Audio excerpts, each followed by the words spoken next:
Problem కేవలం cartoon చూడడము సినిమాలు చూడడం కాదు, problem is in the screen time అని పీడియాట్రిషియన్స్ చెప్తున్నారు. మీరు ఎంత ఎక్కువసేపు అది చూస్తే మీ బ్రెయిన్ అంత స్లోగా అవుతుంది. Problem is not in watching cartoons or movies, problem is watching the length. అంటే చూస్తున్న టైంని బట్టి అరగంట గంట అంటే to an extent it is manageable అంటున్నారు పీడియాట్రిషియన్స్. ఇన్ఫాక్ట్ ఈ స్క్రీన్స్ పిచ్చి ఎక్కడ దాకా చేరిందంటే చాలా మటుకు స్కూల్స్ లో ఇది ఒక ఫ్యాషన్ అయిపోయింది. ఇప్పటి నుంచి మా స్టూడెంట్స్ బ్లాక్ బోర్డ్స్ మీద చదవరు, డిజిటల్ స్క్రీన్స్ మీద చదువుతారు, లేకపోతే ఇంటికి ఐప్యాడ్ తీసుకొచ్చి చదువుతారు.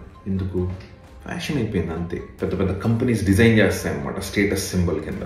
ఎప్పుడన్నా ఆలోచించండి, అవుట్ ఆఫ్ కాంటెక్స్ట్ మాట చెప్తా, యాపిల్కి ఉండే ఫీచర్స్ ఉన్న సేఫ్టీకి మన నిజ జీవితాల్లో ఏమన్నా రెలవెన్స్ ఉందా? మనం ఏమన్నా పెద్ద హై సెక్యూరిటీ జాబ్స్ చేస్తున్నామా, టాప్ లెవెల్ బ్యూరోక్రాట్సా, లేక $1 బిలియన్ ఇండస్ట్రీస్ నడుపుతున్నామా? మనకు అన్ని వాల్స్ అంత సెక్యూరిటీ ఉండే ఫోన్స్ అవసరమే ఉంది.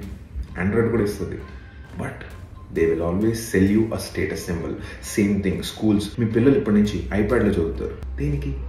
At what cost? Because corporates డబ్బులు సంపాదించుకుంటున్నాయి కాబట్టి. యాజ్ పీడియాట్రిషియన్స్ డాక్టర్స్ చాలా మాటలు చెప్తారు. వాళ్ళు చెప్పే మాటలు మీకు చాలా సినిమాటిక్గా, మీకు హెల్ప్ఫుల్గా ఉండకపోయినా నిజాలవే. ఎందుకంటే most of the people standing on this side of medical field are honest, at least 90% of them.